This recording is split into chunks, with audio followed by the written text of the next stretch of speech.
Hello kids, let's read a book. Five little monkeys jumping on the bed. It was bedtime, so five little monkeys took a bath. Five little monkeys put on their pajamas. Five little monkeys brushed their teeth. Five little monkeys said good night to their mama.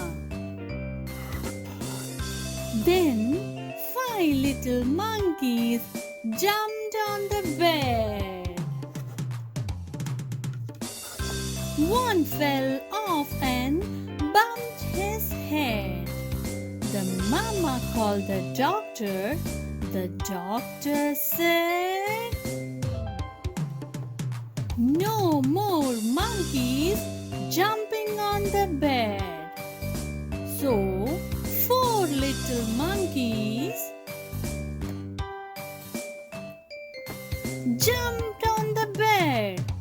One fell off and bumped his head. The mama called the doctor. The doctor said, "No more monkeys jumping on the bed."